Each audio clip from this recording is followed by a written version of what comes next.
اعوذ باللہ من الشیطان الرجیم بسم اللہ الرحمن الرحیم۔ فلسطین، اسرائیل اور جماعت احمدیہ کا کردار از پروفیسر نصیر حبیب، روزنامہ الفضل انٹرنیشنل، بدھ 15 نومبر 2023۔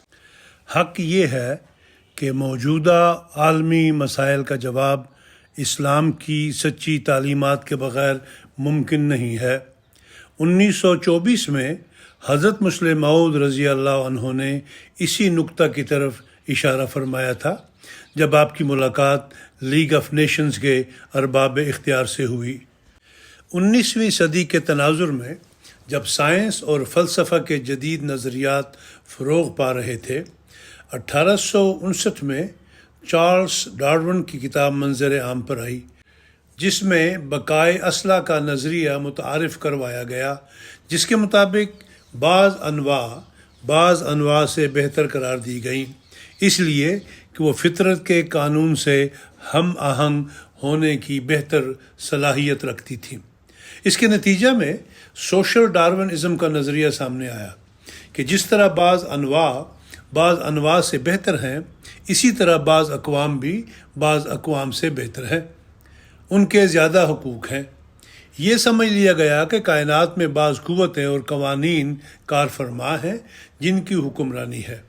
خدا تعالیٰ کا کوئی عمل دخل نہیں، اگر خدا ہے بھی تو وہ الگ تھلگ بیٹھا ہے، لہٰذا طاقتور اقوام کو یہ حق ہے کہ وہ مہر و ماہ و انجم کے محاسب کا کردار ادا کریں۔ All are equal but some are more equal۔ یہ تصور مولائے کل ختم الرسول صلی اللہ علیہ وسلم کے حیات آفریں پیغام کے خلاف بغاوت تھی، جس میں آپ صلی اللہ علیہ وسلم نے فرمایا تھا کہ کسی اجمی کو عربی پر اور کسی عربی کو اجمی پر کوئی فضیلت نہیں، اور فضیلت کا معیار محض تقوی ہے۔ چنانچہ اس حیات آفریں پیغام سے بغاوت کے نتیجے میں دنیا حسن حسین سے باہر نکل آئی اور قوموں کے درمیان مفادات کے حصول کے لیے اور اپنے خود ساختہ حقوق کو دوسری اقوام سے منوانے کے نتیجے میں کشمکش کا آغاز ہو گیا۔ حالانکہ اس وقت عالمی تجارت فروغ پا رہی تھی، لیکن بے انصافی کے رویے اور غلط معیار اس کی راہ میں رکاوٹ بن گئے۔ اس وقت خدا کے ایک فرشتادہ نے، جس کا دل عشق مصطفیٰ سے لبریز اور آنکھ مدینہ و نجف کے سرمے سے روشن تھی، آسمانی بادشاہت کے نکارے پر ضرب لگائی اور پیغام حق کو دنیا میں پہنچایا۔ اے یورپ، تو بھی امن میں نہیں، اور اے ایشیا، تو بھی محفوظ نہیں، اور اے جزائر کے رہنے والوں، کوئی مصنوعی خدا تمہاری مدد نہیں کرے گا۔ لیکن جس وقت یہ پیغام دیا گیا، کوئی اس امر کا اندازہ نہیں کر سکتا تھا کہ یہ جو خدا تعالیٰ کی تعلیمات کو نظر انداز کر کے مکروہ کام کیے جا رہے ہیں، وہ کیا تباہی لانے والے ہیں۔ چنانچہ 1908 میں ونسٹن چرچل کہہ رہا تھا، "The unity and solidarity of the civilized world grows stronger from year to year and almost from month to month۔ یعنی مہذب دنیا میں اتحاد و یکجہتی کا عمل سال بسال اور ماہ بماہ فروغ پا رہا ہے۔ لیکن خدائے واحد و یگانہ کے بارے میں یہ نعرے لگ رہے تھے، گاٹ استوت، اور اس کی جگہ قوم و وطن کو خدا کا درجہ دے دیا گیا۔ اسی تناظر میں صہیونی تحریک کی بنیاد رکھی گئی۔ یورپ میں یہودی کمیونٹی اگرچہ اثر و رسوخ رکھتی تھی، لیکن یورپ میں بھی وہ محسوس کرتے تھے کہ ان کے ساتھ امتیازی سلوک روا رکھا جاتا ہے۔ فرانس میں الفریڈ ڈریفس پر، جو کہ ایک یہودی تھا، غداری کا مقدمہ چلا، جس کے نتیجے میں تھیوڈور ہرزل نے ایک سیاسی تحریک کی بنیاد رکھی جس نے یہ نتیجہ نکالا that anti-Semitism would not end and that the solution was a Jewish statehood۔ اس دوران اس واحد و یگانہ نے، جو ایک مدت تک خاموش رہا، ہیبت کے ساتھ اپنا چہرہ دکھانے کا فیصلہ کیا اور دنیا پہلی جنگ عظیم کی طرف بڑھنے لگی۔ یہودی کمیونٹی امریکہ اور یورپ میں اپنا اثر و رسوخ رکھتی تھی، لہٰذا حکومت برطانیہ ان کی حمایت حاصل کرنا چاہتی تھی، کیونکہ جنگ عظیم اول سے پہلے فلسطین کا علاقہ بین الاقوامی قوتوں کے لیے نہایت اہمیت اختیار کر گیا۔ فلسطین جو کہ شام کا حصہ تھا، گزشتہ 4 صدیوں سے سلطنت عثمانیہ کے زیر اقتدار تھا، اور سلطنت عثمانیہ کے ضعف کے آثار دیکھ کر یورپی اقوام اس علاقہ میں اپنا اثر و رسوخ قائم کرنا چاہتی تھی۔ حکومت برطانیہ کے لیے فلسطین نہر سویس کے قریب ہونے کی وجہ سے نہایت اہم تھا، کیونکہ یہ ہندوستان کے ساتھ رابطہ کا قریبی ذریعہ تھا، لہٰذا حکومت برطانیہ نے اپنے مفادات کے حصول کے لیے یہودیوں کی سرپرستی کا فیصلہ کر لیا۔ Churchill then adopted the idea of a strong free Jewish state astride the bridge between Europe and Africa۔ 1897 میں پہلی صہیونی یعنی زائنسٹ کانگریس منعقد ہو چکی تھی، جس کا مقصد یہ تھا کہ to create a state in Palestine for Jewish people۔ جدید صہیونی تحریک کا بانی تھیوڈر ہرزل سلطنت عثمانیہ کے وزیر رفعت پاشا اور سلطان کے سیکرٹری عزت بے سے بھی ملا۔ عزت بے نے ایک نجی ملاقات میں ہرزل کے بعض مطالبات سے اتفاق کیا۔ عزت بے proved open to some of Herzl's proposals, especially those relating to Zionist economic compensation to the failing Ottoman Empire in return for ایرتھ اسرائیل۔ 1897 میں تھیوڈور ہرزل نے باسل میں ایک کانفرنس کا انعقاد کیا اور اپنے پروگرام کا اعلان کیا۔ The purpose of Zionist movement was to create a state in Palestine for Jewish people۔ جنگ عظیم اول کے آغاز کے ساتھ صہیونی تحریک کو تقویت ملی۔ نومبر 1917 میں لارڈ بلفور نے حکومت برطانیہ کی طرف سے اعلان کیا His Majesty's government view with favor the establishment of a national home of a Jewish people۔ اس پر ایک عرب نے بہت اچھا تبصرہ کیا، یعنی دینے کا وعدہ وہ کر رہا تھا جس کے پاس اس کا کوئی حق نہیں تھا، اور قبول وہ کر رہا تھا جو اس کا حقدار نہیں تھا۔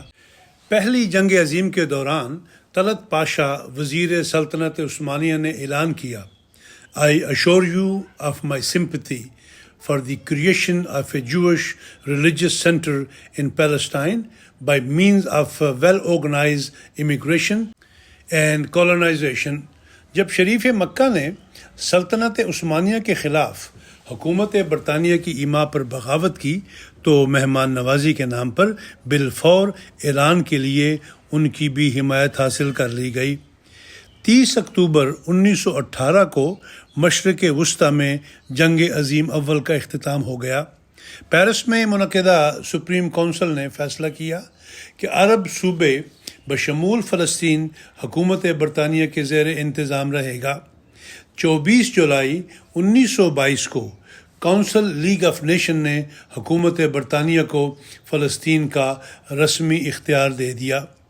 حکومت برطانیہ کی سرپرستی میں فلسطین میں یہودیوں کی آباد کاری کی رفتار تیز ہو گئی، ان کو سرکاری زمینیں بھی الاٹ ہونی شروع ہو گئیں۔ 1929 میں فلسطین میں عربوں اور یہودیوں کے درمیان فسادات پھوٹ پڑے۔ مفتی اعظم فلسطین محمد امین حسینی نے اصل صورتحال کو واضح کرنے کے لیے دی ٹائمز کو ایک خط لکھا، جس میں فلسطینیوں کے خلاف ہونے والی زیادتیوں کو نمایاں کیا گیا اور فسادات کے بارے میں وضاحت کی گئی کہ وہ کسی باقاعدہ منصوبہ کا نتیجہ نہ تھے، بلکہ یہودیوں کی زیادتیوں کے باعث اچانک پھوٹ پڑے۔ لیکن دی ٹائمز نے یہ خط شائع کرنے سے انکار کر دیا۔ اس پر ریویو آف ریلیجن، جو کہ اس وقت لندن سے شائع ہو رہا تھا، آگے بڑھا اور مفتی صاحب کا خط شائع کر کے فلسطینیوں کی مظلومیت کو دنیا کے سامنے پیش کیا۔ مفتی حسینی صاحب چاہتے تھے کہ ایک کونسل قائم کی جائے جس میں فلسطینی مسلمانوں کو آبادی کے تناسب سے نمائندگی دی جائے۔ مسلمان اس وقت فلسطین کی آبادی کا 88% تھے، مفتی صاحب نے اس کے لیے حکومت برطانیہ کا تعاون حاصل کرنے کی کوشش کی، لیکن صہیونی لابی نے ریمز میکڈونلڈ پر اپنا اثر رسوخ استعمال کر کے اس کوشش کو ناکام بنا دیا۔ بہرحال جماعت احمدیہ کے ترجمان ریویو آف ریلیجنز نے اپنا حق ادا کر دیا۔ مفتی صاحب اور مظلوم فلسطینیوں کی آواز کو پبلک تک پہنچا دیا۔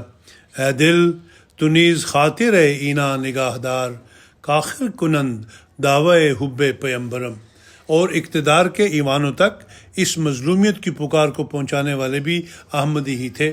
چنانچہ سر ظفر اللہ خان 1934 میں لندن تشریف لائے۔ آپ لکھتے ہیں 1934 میں صہیونیت فلسطین میں اپنے قدم جما چکی تھی اور اس کا اقتدار بڑھتا جا رہا تھا۔ عرب اراضیات بتدریج صہیونی ایجنسی کی ملکیت اور تصرف میں منتقل ہو رہی تھی۔ اس سال گرمیوں میں جب میں انگلستان گیا تو میں نے سر سموئل ہور وزیر ہند سے اپنے خدشے کا اظہار کرتے ہوئے کہا، فلسطین میں صہیونیت کا زور بڑھ رہا ہے اور عربوں کی حالت کمزور ہو رہی ہے۔ اس صورتحال کی ذمہ داری دراصل حکومت برطانیہ پر عائد ہوتی ہے، اس لیے حکومت برطانیہ کو لازم ہے کہ وہ کوئی مؤثر اقدام کرے، مثلا عرب زرعی اراضیات کا انتقال غیر عرب مشتریان کے حق میں قانوناً روک دیا جائے۔ وزیر ہند نے سر ظفر اللہ خان کی ملاقات وزیر نو آبادیات سر فلپ کینلف لسٹر سے کروائی۔ وزیر نو آبادیات نے آپ سے سوال کیا، ہم کس قانون کے تحت ایسا کر سکتے ہیں کہ غیر عرب کو کسی عرب کی اراضی خریدنے سے منع کر دیں؟ سر ظفر اللہ خان نے وزیر نو آبادیات کو بتایا کہ پنجاب انتقال اراضی ایکٹ کے ماتحت زرعی اراضی کا انتقال ایک غیر زراعت پیشہ مشتری کے حق میں نہیں ہو سکتا، یہ نظیر موجود ہے۔ لیکن سر ظفر اللہ خان کی رہنمائی کے باوجود وزیر نو آبادیات کو عربوں سے کوئی ہمدردی نہیں ہوئی اور یہ مسئلہ سنگین صورت اختیار کر گیا۔ اس دوران دنیا تیزی سے جنگ عظیم دوم کی طرف بڑھنے لگی۔ حیرت کی بات ہے کہ دنیا کو جب حضرت صلی اللہ علیہ وسلم کے بروز کامل حضرت مسیح موعود علیہ السلام نے پہلی مرتبہ انتباہ فرمایا تو دنیا نے کوئی پرواہ نہ کی، اور اس کے 7 سال بعد وہ تباہی آئی کہ 40 ملین لوگ ہلاک یا زخمی ہو گئے، اور دوسری جنگ عظیم سے پہلے ہی حضرت مسیح موعود کے جانشین حضرت خلیفۃ المسیح ثانی رضی اللہ عنہ نے دنیا کو متنبع فرما دیا۔ آپ 1924 میں لندن تشریف لاتے ہیں۔ ستمبر 1924 میں آپ کی ملاقات مسٹر ایلسن اور مسٹر رین، secretary league of nations religion and ethics سے ہوتی ہے۔ وہ آپ سے امن کی بحالی کے لیے رہنمائی کی درخواست کرتے ہیں۔ آپ نے فرمایا، 2 صورتوں سے امن قائم ہو سکتا ہے، اول دلوں میں تبدیلی ہو، دوم طاقت سے، اور اس طاقت سے میرا یہ مطلب نہیں کہ لیگ ایک فوج رکھے، اس صورت میں لیگ خود ایک فریق بن جائے گی، بلکہ میرا مطلب یہ ہے کہ جو قوم نقص امن کرے باقی تمام اقوام اس کے خلاف اخلاقی طاقت استعمال کریں، اور جب وہ مغلوب ہو جائے تو صلح کے وقت اس امر کو جو باعث تنازع تھا منوا دیا جاوے، دوسری باتوں کو مغلوب سمجھ کر پیش نہ کیا جائے، جیسا کہ عہد نامہ ورسیلز میں کیا گیا۔ حضرت خلیفۃ المسیح ثانی نے ارباب حل وقت کی رہنمائی قرآن پاک کی عالمگیر تعلیمات کی روشنی میں کی، جو انسانیت کا واحد ذریعہ نجات ہیں، لیکن بدقسمتی سے قرآن پاک کا وہ پیغام جو شفاء للناس تھا اسے معاہدہ ورسائی میں نظر انداز کر دیا گیا، کیونکہ دنیا خدا کو بھول چکی تھی۔ چنانچہ دنیا نے ایک مرتبہ پھر اس واحد و یگانہ کا ہیبت ناک چہرہ دیکھا اور 7 کروڑ کے قریب لوگ لقمہ اجل بن گئے۔ اس جنگ میں پہلی مرتبہ ایٹم بم کا استعمال کیا گیا، جس سے بعض لوگوں کی جان اس اذیت سے نکلی کہ لفظوں میں بیان نہیں کیا جا سکتا۔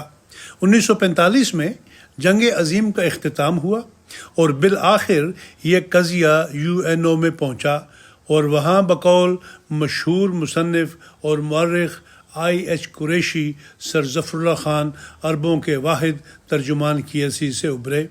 بقول سر ظفر اللہ خان صاحب، جب میں نے تقسیم کے منصوبے کا تجزیہ شروع کیا اور اس کے ہر حصے کی ناانصافی کی وضاحت کرنی شروع کی تو عرب نمائندگان نے توجہ سے سننا شروع کیا۔ تقریر کے اختتام پر ان کے چہرے خوشی اور طمانینت سے چمک رہے تھے۔ UNO میں قضیہ فلسطین کے لیے 2 کمیٹیاں قائم کی گئیں۔ ایک کے ذمہ یہ کام تھا کہ تقسیم کی تفاصیل پر غور کرے اور دوسری کے سپرد فلسطین کی وحدت برقرار رکھتے ہوئے عربوں اور صہیونیوں کے حق کی حفاظت کا منصوبہ تیار کرنا تھا۔ سر ظفر اللہ خان نے تقسیم کے خلاف ایسے کامیاب پر اثر دلائل دیے کہ آپ فرماتے ہیں، کمیٹی میں نیوزی لینڈ کے نمائندے سر کارل بیرنڈن تھے۔ میری ایک تقریر کے بعد کمیٹی سے نکلتے ہوئے مجھ سے فرمایا، کیسی اچھی تقریر تھی، صاف، واضح، پردلائل اور نہایت مؤثر۔ میں نے ان کا شکریہ ادا کرتے ہوئے دریافت کیا، سرکار پھر آپ کی رائے کس طرف ہوگی؟ وہ خوب ہنسے اور کہا، ظفر اللہ، رائے بالکل اور معاملہ ہے۔ رائے بالکل اور معاملہ بن گئی کیونکہ امریکہ اور روس تقسیم کے حق میں تھے اور امریکہ کے صدر ٹرومین پر جنون طاری ہو چکا تھا اور وہ اپنی صدارتی مہم میں یہودی لابی کی حمایت ہر قیمت پر حاصل کرنا چاہتے تھے۔ چنانچہ انہوں نے اپنا اثر رسوخ استعمال کر کے تقسیم کے مخالف نمائندگان کی رائے تبدیل کی۔ ایک بار شیخ عبداللہ نے سر ظفر اللہ خان صاحب کی اس مہارت اور قابلیت کا جس کے ساتھ آپ نے مظلوم کشمیریوں کا مقدمہ UNO میں پیش کیا تھا ذکر کرتے ہوئے لکھا تھا، ہم چلے تو تھے مستغیث بن کر لیکن ایک ملزم کی حیثیت میں کھڑے کر دیے گئے۔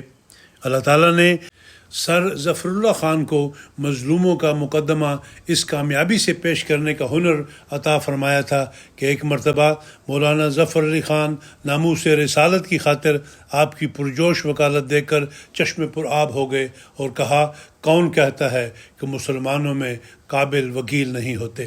اس موقع پر بھی چودھری صاحب نے مظلوم فلسطینیوں کا مقدمہ اس مہارت سے پیش کیا کہ فلسطینیوں کی داد رسی کے لیے انصاف کا دل رکھنے والا ہر شخص بےتاب ہو گیا۔ چنانچہ جب بحث کا سلسلہ ختم ہوا تو ڈنمارک کے مندوب سر ظفر اللہ خان کے پاس آئے اور آپ سے ذکر کیا کہ تقسیم کی تجویز ضرور منظور ہو جائے گی کیونکہ امریکہ کا بہت اثر ہے۔ کمیٹی کو احساس ہے کہ یہ بے انصافی کا فیصلہ ہے، لیکن ان کے بعض تجاویز کے متعلق ترامیم پیش کرتے جاؤ تو تمام ترمیمیں منظور ہو جائیں گی۔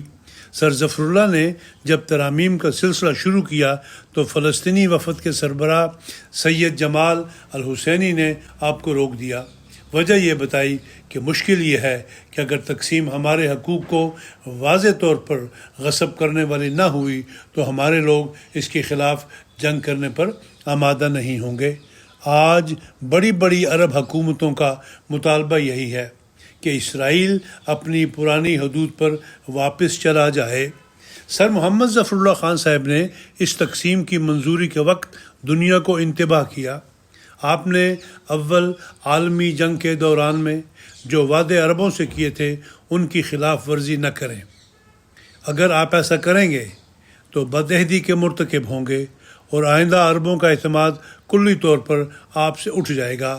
تقریر ختم کرتے ہوئے میں نے کہا، I beg you, I implore you, entreat you not to destroy your credit in Arab countries. Tomorrow you may need their friendship, but you will never get it.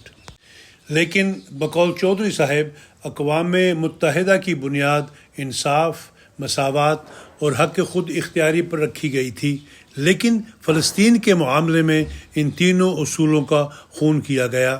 تقسیم کی تجویز منظور ہو گئی۔ نیو یارک سے لوٹتے ہوئے آپ دمشق میں ٹھہرے۔ وہاں اپنے آزاد عرب حکومتوں کے وزرائے خارجہ کے سیکرٹریوں کو اس سوال کے جواب میں کہ اسرائیل کے قیام کے خلاف جنگ کی جائے یا نہ، آپ نے مشورہ دیا کہ وہ احتیاط سے کام لیں کیونکہ اسرائیل کے لیے سمندر کھلا ہے اس کو امریکہ کی یہودی طبقے کی حمایت حاصل ہے اور اسرائیل کی جنگی تیاری اور تربیت آپ سے بہت بڑھ کر ہے۔ افسوس عرب ممالک نے اس مشورہ کو کوئی اہمیت نہ دی اور اسرائیل کے خلاف اعلان جنگ کر دیا، جس کے نتیجہ میں اسرائیل 60% مزید علاقہ پر قابض ہونے میں کامیاب ہو گیا۔ ملت کی اس زبوں حالی کے تناظر میں ملت کا ایک فدائی بیتاب ہو گیا اور الکفر ملت واحدہ کے نام سے ایک بصیرت افروز مضمون لکھ کر امت مسلمہ کو تنزل و ادبار کی ان اتھاہ گہرائیوں سے نکلنے کا راستہ دکھایا۔ آپ نے اسرائیل کے قیام کے موقع پر فرمایا، آج رسول کریم صلی اللہ علیہ وسلم کا یہ فرمان کہ الکفر ملت واحدہ لفظ بلفظ پورا ہو رہا ہے۔ یہودی اور عیسائی اور دہریہ مل کر اسلام کی شوکت کو مٹانے کے لیے کھڑے ہو گئے ہیں۔ آؤ ہم بھی سب مل کر ان کا مقابلہ کریں، کیونکہ اس معاملہ میں ہم میں کوئی اختلاف نہیں۔ حضرت مسلم موعود کے اس انقلاب انگیز اور خیال افروز مضمون نے شام، لبنان، اردن اور دوسرے عرب ممالک میں زبردست تہلکہ مچا دیا۔ شام ریڈیو نے خاص اہتمام سے اس کا خلاصہ نشر کر کے دنیا عرب کے کونا کونا تک پہنچا دیا۔ چوٹی کے عرب اخبارات نے جلی قلم سے اس کے اقتباسات شائع کیے، متفقہ طور پر حضور کی پیش فرمودہ تجویز کو نہایت درجہ مستحسن قرار دیا۔ استعماری طاقتوں کو کب یہ گوارا تھا کہ امت مرحومہ کے زخموں پر کوئی مرہم رکھے اور انہیں امید اور رجا کا کوئی راستہ دکھائے۔ چنانچہ انہوں نے مسلمانوں کو اعلی کار بنا کر جماعت احمدیہ کے خلاف پراپیگنڈا کی مہم شروع کر دی، جس کا انکشاف جریدہ الانباء کے نامہ نگار الاستاذ علی الخیاط افندی نے کیا۔ عرب دنیا تو اس وقت احمدیت مخالف پراپیگنڈا سے متاثر نہ ہوئی اور وہاں کے صحافیوں نے بھی اعلی کار بننے سے انکار کر دیا، لیکن بقول شورش کشمیری مجلس احرار کے وہ لیڈر جنہوں نے سردار پٹیل سے رقم لے کر مسلم لیگ کی مخالفت کی اور قائد اعظم کو کافر اعظم قرار دیا، وہ بالواسطہ استعماری طاقتوں کے ایجنٹ بن گئے۔ چنانچہ مولویوں کا ایک وفد وزیر اعظم سے ملا اور مطالبات پیش کیے، احمدیوں کو اقلیت قرار دیا جائے اور وزیر خارجہ چودھری سر ظفر اللہ خان صاحب کو برطرف کیا جائے۔ چنانچہ 1953 کے فسادات سے لے کر آج تک معصوم احمدیوں پر ظلم و ستم کے پہاڑ توڑے گئے، اس جرم میں کہ امت کی زبوں حالی ان سے دیکھی نہیں جاتی تھی اور وہ ناموس مصطفیٰ صلی اللہ علیہ وسلم کے لیے ہر قربانی دینے کو تیار تھے۔ اس جرم کو بھی شامل کر لو میرے معصوم گناہوں میں۔ وقت کے ساتھ ساتھ فلسطین کا مسئلہ مزید پیچیدہ ہو گیا اور فلسطینیوں کی زبوں حالی میں مزید اضافہ ہو گیا۔ 1967 کی جنگ کے نتیجہ میں اسرائیل نے عربوں کے مزید علاقوں پر قبضہ کر لیا، جن میں جزیرہ نما سینائی، گولان کی پہاڑیاں، غزہ کی پٹی، مغربی کنارہ اور مشرقی یروشلم شامل تھے۔ اس کے نتیجہ میں اب ہر عرب ملک اپنے مفادات کا تحفظ کے لیے مجبور ہو گیا۔ PLO جس کا قیام 1964 میں عمل میں آ چکا تھا، فلسطینیوں کے حقوق کے لیے آگے بڑھی۔ 1978 میں مصر اور اسرائیل کے درمیان کیمپ ڈیوڈ معاہدہ کے بعد فلسطینیوں میں یہ احساس شدت اختیار کر گیا کہ ان کا پرسان حال کوئی نہیں۔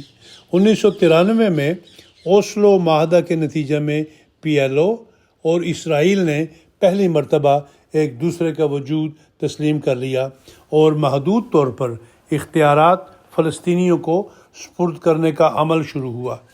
PLO ایک سیکولر تنظیم تھی، لیکن جب فلسطینی اس کی کارکردگی سے مایوس ہو گئے تو ان کی توجہ شدت پسند تنظیموں کی جانب بڑھنے لگی۔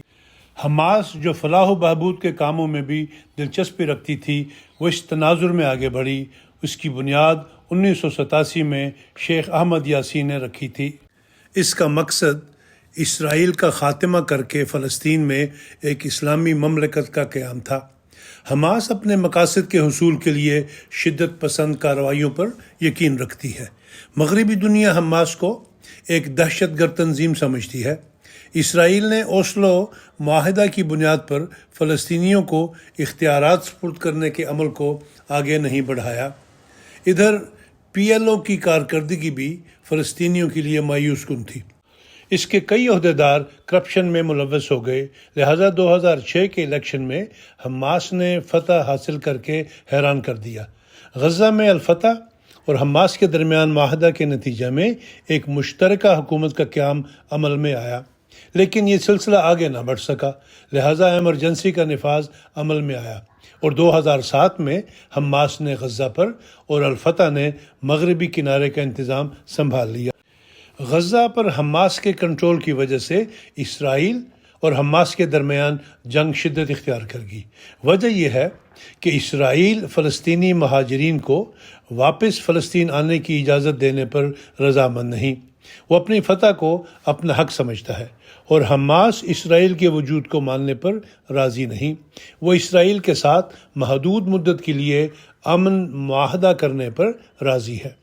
اس تنازع کے نتیجے میں آج صورتحال یہ ہے کہ غزہ میں 20 لاکھ فلسطینی ظلم و تشدد کا نشانہ بن رہے ہیں، ہزاروں کی تعداد میں ہلاک ہو چکے ہیں، ہسپتالوں پر حملے ہو رہے ہیں، مریضوں کے پاس دوا، خوراک اور پانی جیسی بنیادی ضروریات بھی میسر نہیں، معصوم بچے ہزاروں کی تعداد میں لقمہ اجل بن چکے ہیں۔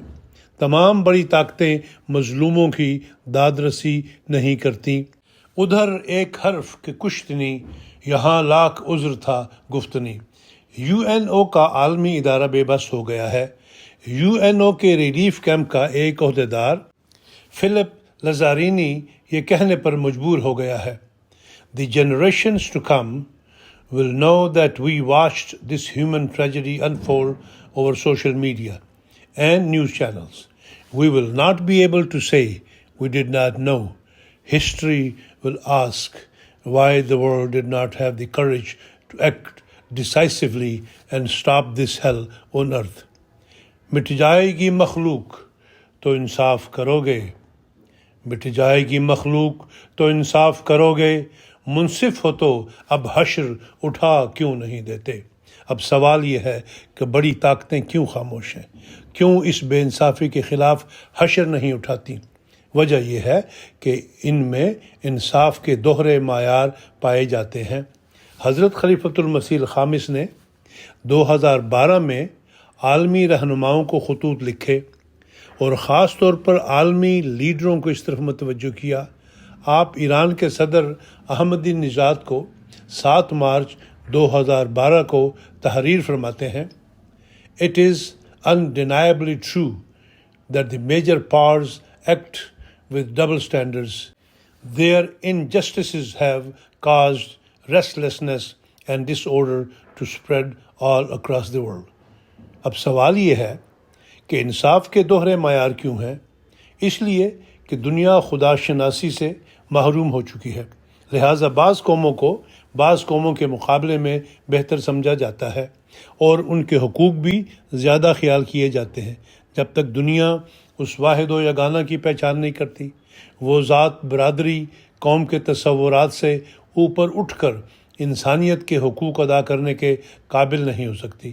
ماضی میں یہ خدا کا تصور تھا جس نے انسانوں کو ذات، برادری، قبیلہ اور قوم کے تصور سے اوپر اٹھا کر تہذیب قائم کرنے کے قابل بنایا تھا۔ حق یہ ہے کہ موجودہ عالمی مسائل کا جواب اسلام کی سچی تعلیمات کے بغیر ممکن نہیں ہے۔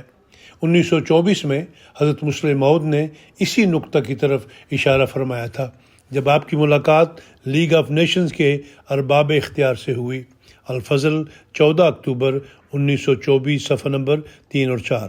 لیکن مغرب اپنے دوہرے معیار کی وجہ سے مغلوب قوم کو اس کے جرم سے بڑھ کر سزا دیے بغیر نہ رہ سکا، جس کا نتیجہ دوسری عالمگیر جنگ کی صورت میں نکلا۔ مغرب کا ایک مسئلہ ریس کانشسنس یعنی نسلی برتری کا احساس ہے، اور دوسرا مسئلہ شراب نوشی کا۔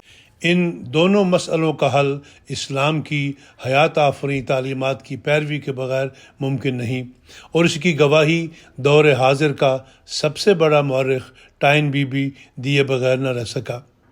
In the struggle with each of these evils, the Islamic spirit has a service to render, which might prove, if it were accepted, to be of high moral and social value. مگر اس کا انحصار اس امر پر ہے کہ مغرب دعوت اسلام قبول کرے۔ اس سے پہلے کہ ہم اس امر کی وضاحت کریں کہ مغرب دعوت اسلام کیسے قبول کرے گا، ہم اس مسئلہ کی طرف رجوع کرتے ہیں جس سے امت مسلمہ عمومی طور پر اور فلسطینی مسلمان خصوصی طور پر اسرائیل کے قیام سے نبرد آزما ہے۔ جب بھی کوئی مغلوب قوم مخالف قوم کے خلاف صف آرا ہوتی ہے، وہ عمومی طور پر دو قسم کے جواب دیتی ہے، یا تو اس کا رد عمل روایتی ہوتا ہے، یا وہ مخالف قوم کے طریقوں کو اختیار کر کے اسی کے ہتھیاروں سے اس کا مقابلہ کرنے کی کوشش کرتی ہے۔ اگر ہم فلسطینیوں کی جد و جہد کا جائزہ لیں تو PLO ایک سیکولر تنظیم کے طور پر ابھری۔ اس کی جد و جہد کے نتیجہ میں فلسطینیوں کو فلسطین میں محدود سطح پر اختیارات ملے، لیکن فلسطینی مسلمان اس سے مطمئن نہ ہو سکے۔ لیکن PLO اپنے دائرہ کار میں فلسطینیوں کو اپنی کارکردگی سے مطمئن نہ کر سکی، جس کے جواب میں حماس شدت پسند تنظیم کے طور پر سامنے آئی، جس نے خدمت خلق کے کام کرنے کے ساتھ ساتھ شدت پسند کارروائیوں کے ذریعے اسرائیل کے خلاف اپنی جد و جہد کا آغاز کیا۔ گو اس نے اپنی کارروائیوں کے ذریعے اسرائیل کو جزوی طور پر نقصان پہنچایا، لیکن اس کے جواب میں اسرائیل مظلوم فلسطینیوں پر جو ظلم توڑتا ہے اس کا کوئی موازنہ نہیں کر سکتا۔ حماس نے اپنی جد و جہد کو جہاد کا نام دیا ہے، لیکن بقول حماس کے ایک لیڈر شیخ صالح عرودی کے جو 15 سال تک اسرائیل کی قید میں رہا، یہ مذہبی جنگ نہیں، کیونکہ یہودی اور عیسائی یہاں 1400 سال سے اکٹھے رہ رہے ہیں، بلکہ یہ ایک قومی جنگ ہے جو کہ قبضہ کے نتیجے میں وقوع پذیر ہوئی۔ This is only a nationalistic issue and a nationalistic war because of occupation۔ اس کا مطلب یہ ہے کہ یورپ میں تنازع کا باعث نسلی اور قومی برتری کا احساس ہے، اور عرب دنیا میں بھی یہی قومی جذبہ ہے جو مزاحمتی تحریکوں کی بنیاد ہے۔ اب سوال یہ ہے کہ اس تنازع میں مظلوم اور بے بس قوموں اور طبقوں کے حق میں اللہ تعالیٰ کی تائید و نصرت کیسے حاصل کی جائے؟ جب تک ہم خدا کی رضا سے ہم آہنگ نہیں ہوتے، خدا کی تائید و نصرت حاصل نہیں ہو سکتی۔ حسن البنا سے لے کر مولانا مودودی، سید قطب اور محمد الفراج تک یہ جو مفکرین سمجھتے رہے، اس کا خلاصہ یہ ہے کہ حضرت صلی اللہ علیہ وسلم نے جب واضح و تلقین کے بعد تلوار ہاتھ میں لی تو دلوں سے بدی اور شرارت کا زنگ چھوٹنے لگا۔ ان مفکرین کی نظر تلوار پر تو ہے، لیکن اس توجہ دعا اور ابتحال پر نہیں جس کے ساتھ آپ ساری رات خدا کے حضور سربسجود رہے، اور بالآخر آپ کو سیہزم الجمع ویولون الدبر کی بشارت ملی۔ آپ صلی اللہ علیہ وسلم سائبان سے باہر آئے اور ریت اور کنکر کی ایک مٹھی اٹھائی اور اسے کفار کی طرف پھینکا، اور آندھی کا جھونکا آیا اور کفار کی آنکھیں اور منہ اور ناک ریت اور کنکر سے بھرنے شروع ہو گئے۔ اب سوال یہ ہے کہ دنیا خدا شناسی کی صلاحیت کھو چکی ہے۔ مسلم امت اپنی قومی جد و جہد کے لیے خدا کی توجہ اور تائید کیسے حاصل کر سکتی ہے؟ حضرت مسلم موعود رضی اللہ عنہ فرماتے ہیں، فلسطین پر ہمیشہ کی حکومت تو عباد اللہ الصالحون کے لیے مقرر کی گئی ہے، پس اگر ہم تقوی سے کام لیں تو اللہ تعالیٰ کی پہلی پیش گوئی اس رنگ میں پوری ہو سکتی ہے کہ یہود نے آزاد حکومت کا وہاں اعلان کر دیا ہے، لیکن اگر ہم نے تقوی سے کام نہ لیا تو پھر وہ پیش گوئی لمبے وقت تک پوری ہوتی چلی جائے گی۔ پس ہمیں چاہیے اپنے عمل سے، اپنی قربانیوں سے، اپنے اتحاد سے، اپنی دعاؤں سے، اپنی گریہ وزاری سے اس پیشگوئی کا عرصہ تنگ سے تنگ کر دیں، اور فلسطین پر دوبارہ محمد رسول اللہ صلی اللہ علیہ وسلم کی حکومت کے زمانہ کو قریب سے قریب تر کر دیں۔ خدا تعالیٰ چاہتا ہے کہ دنیا اس کی معرفت حاصل کرے اور قومی اور لسانی اور طبقاتی برتری کے نام پر جو مکروہ کام کیے جا رہے ہیں ان کا سلسلہ بند کر دے۔ اب سوال یہ ہے کہ کون اس مشن کی تکمیل کرے گا؟ مشہور مورخ ٹائن بی نے مغرب میں پیدا ہونے والے روحانی خلا کو پر کرنے کے لیے جس واحد اسلامی جماعت کی طرف اشارہ کیا تھا وہ احمدیہ جماعت ہے، اور ایک مرتبہ ایک معروف دیوبندی عالم مولانا عبید اللہ سندھی نے جو تحریک ریشمی رومال کے ایک اہم کردار تھے، جب اپنے جہادی پروگرام سے مایوس ہو گئے تو انہوں نے ایک مرتبہ جماعت احمدیہ کے ذکر پر لکھا، ہر ایک کو کام کرنے کا موقع دینا چاہیے، خدا جانے کس طریق سے کامیابی ہوتی ہے۔ اور سب سے بڑھ کر مخبر صادق مولائے کل خاتم الرسول دانائے سبل صلی اللہ علیہ وسلم نے فرما دیا، لو کان الایمان عند الثریا لنالہ رجال اور رجل من ہؤلاء۔ اور جب اس جدید دور میں خوف خدا دلوں سے اٹھ گیا، لوگوں نے اپنے اپنے بت تراش لیے، تو ملائے اعلیٰ میں ایک شور برپا ہو گیا۔ ایک بار پھر بجلی کی کڑک، دھماکہ اور زلزلہ عظیم پیدا ہوا۔ ایک ایسے محی کی تلاش شروع ہوئی جس کا عشق رسول صلی اللہ علیہ وسلم میں کوئی ثانی نہ تھا۔ اچانک اشارہ ہوا، ھذا رجل یحب رسول اللہ۔ چنانچہ قادیان کے گمنام گوشوں سے ایک فنا فی الرسول وجود باہر نکلا، اور دلائل اور برہان کی تیغ سے لیظہرہ علی الدین کلہ کا نظارہ دکھا دیا، اور لنالہ رجل من ہؤلاء کی شنید دید میں بدل گئی۔ ہر ایک احمدی اس حقیقت کا گواہ ہے۔ آج دنیا اپنے خالق حقیقی کو بھول کر اپنے فرضی خداؤں کی پوجا پاٹ کر رہی ہے، اور نسلی اور قومی تفاخر کے نام پر اسلام کا خون ہو رہا ہے۔ بے گناہ بچوں کو قتل اور بے گناہوں کو ہلاک کیا جا رہا ہے، اور اس خدائے واحد و یگانہ کی آنکھوں کے سامنے مکروہ کام کیے جا رہے ہیں۔ چنانچہ اس سے پہلے کہ خدائے واحد و یگانہ ایک بار پھر اپنا چہرہ ہیبت کے ساتھ دکھائے، اے آسمانی بادشاہت کے موسیقارو، اے آسمانی بادشاہت کے موسیقارو، اے آسمانی بادشاہت کے موسیقارو، ایک دفعہ پھر اس نوبت کو اس زور سے بجاؤ کہ دنیا کے کان پھٹ جائیں۔ ایک دفعہ پھر اپنے دل کے خون اس کرنا میں بھر دو، ایک دفعہ پھر اپنے دل کے خون اس کرنا میں بھر دو کہ عرش کے پائے بھی لرز جائیں اور فرشتے بھی کانپ اٹھیں، تاکہ تمہاری دردناک آوازیں اور تمہارے نعرہ تکبیر اور نعرہ شہادت توحید کی وجہ سے خدا تعالیٰ زمین پر آ جائے، اور پھر خدا تعالیٰ کی بادشاہت اس زمین پر قائم ہو جائے۔ اس مضمون کی تیاری کے لیے حوالہ جات دیکھنے کے لیے ملاحظہ فرمائیں روزنامہ الفضل انٹرنیشنل، بدھ 15 نومبر 2023، صفحہ نمبر 5۔